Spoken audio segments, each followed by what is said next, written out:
So this is part 3 of Regional Varieties of English. We have covered the following concepts. We started with rhotic vowels, and within them the phonemic differences between American English and British English.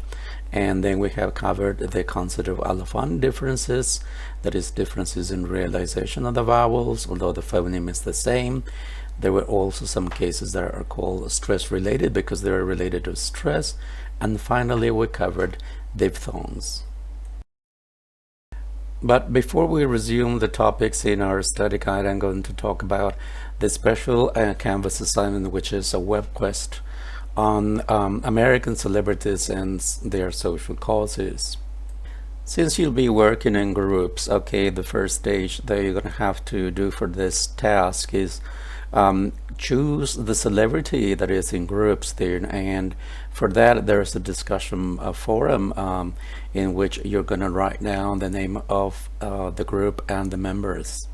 Some of the celebrities that are included here in this web quest are celebrities such as Jeff Bridges or Demi Moore, or here Jennifer Lopez or Ryan Seacrest, etc. So the idea is you're going to find out about their lives, about their careers, but also the foundations that they are involved in there. Okay, so although all the instructions are will be on Canvas, let me tell you something about this. So basically what you're going to do is to find out a lot of information about each particular celebrity, and then fill in some information.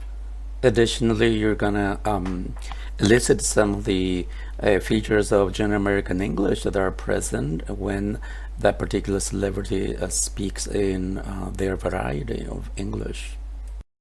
So the first consonantal distinction between General American English and British English is probably one of the most well-known differences is flapping or tapping, okay, also called T-voicing by some authors.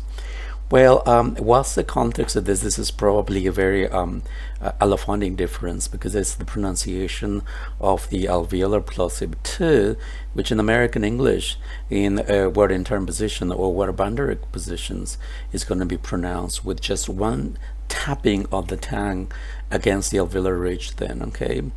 And it's important to know that this is very similar to the pronunciation of the post-alveolar consonant there, okay? So some people actually pronounce it like an sound then, okay?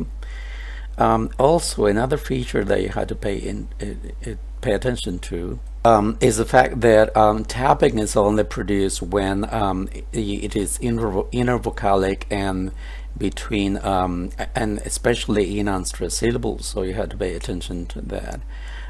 Remember that it's sometimes people may confuse this as if there were pronunciations with Spanish that are very similar, like when you say pero in English.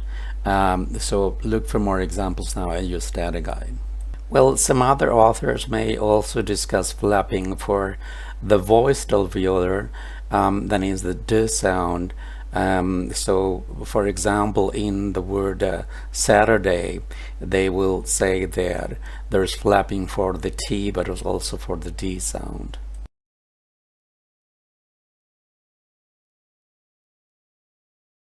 A very noticeable feature or distinguishing feature between American English and British English is also the elision of the t and d in some phonemic contexts, especially remember in unstressed positions, unstressed syllables then, okay? What's the relationship with tapping? Well, some people will consider this elision also related to tapping then, and because in a way it is produced in context where tapping is also produced there. So what happens when these sound t or d are elided in certain words. The problem is that then there could be an inconvenience in regarding meaning, because some homophones can be created then. That's the case of the word internet, for example, in which we could actually mean the World Wide Web, or it could be a net that is internal. Okay, so these are the homophonic cases. What are the social or register implications? Well, some General American English speakers may consider the elision tende as colloquial, very colloquial, and so they, in very formal context, they may choose to produce the T instead of elided that. So take a look at some of the examples in the study guide about them. The next case is elision of the semi-vowel y. Well, let's talk about the phonemic context in which it can occur. Unlike the previous cases in which the flapping, for example, is produced in unstressed syllables, in the case of the elision y, well, this could be produced either in stressed or unstressed syllables.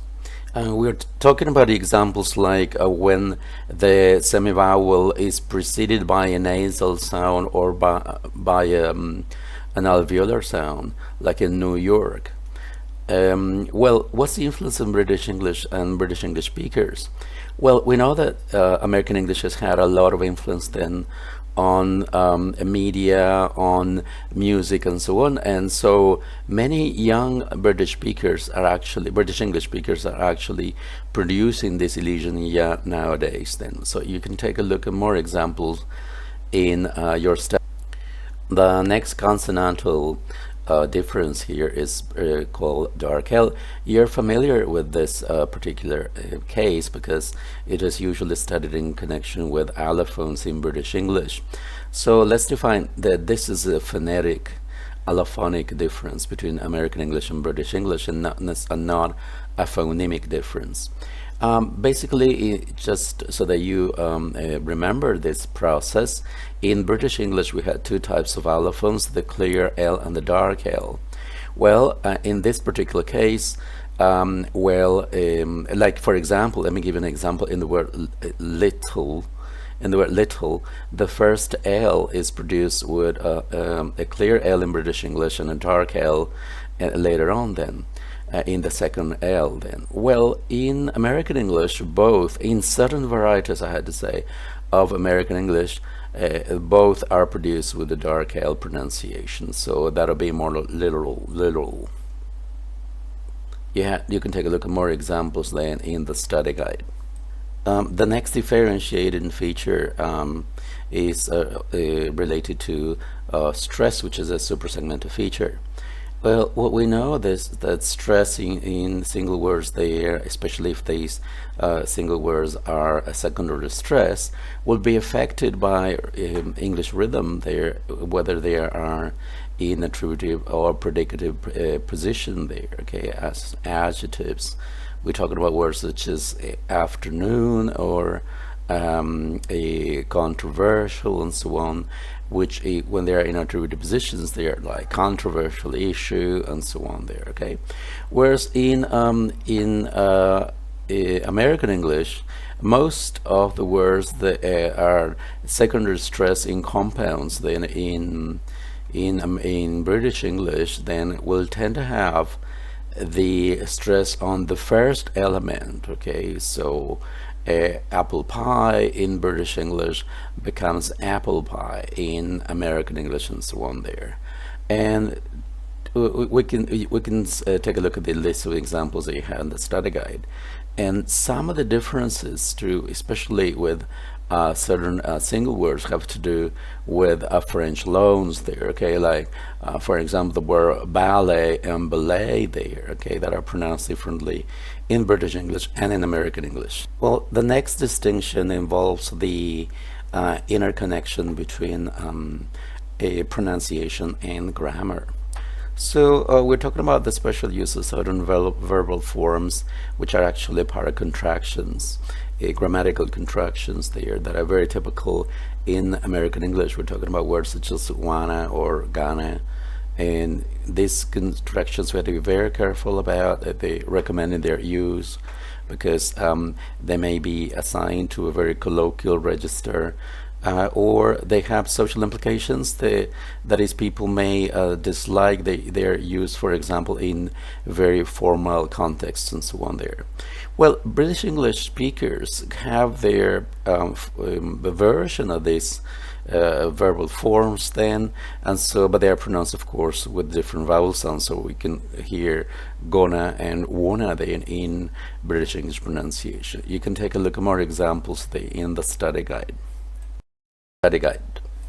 Another grammatical and pronunciation distinction is how certain verbal and noun suffixes are pronounced then. Okay, we're talking about the pronunciation for the suffixes in the third person singular, or the pronunciation of plural nouns then, or for certain sibilant sounds, and also the pronunciation of the suffixes that are added to regular verb forms in the past. In most of the cases, there is a third option, which is, in the case of plural nouns, the option with the a short vowel e plus the voiced alveolar fricative z, so the pronunciation is. We're talking about examples such as ash and ashes. Okay, well, in those cases in American English, instead of having the short vowel, then we have possibility of having schwa in that context, and so that would sound something like washas. And the same happens with the third possibility of pronunciation for the ed forms. So instead of being pronounced id, okay, like wanted, that could be pronounced like wanted, with a schwa there, okay, in the unstressed position there in the suffix. So this has been a review of the main differences, the and distinction features between American English and British English. And so next time what we're going to do is expand the information on the different varieties of American English, the new tendencies in pronunciation, and so on there, okay? But so far we have covered the features that are going to be tested in our course.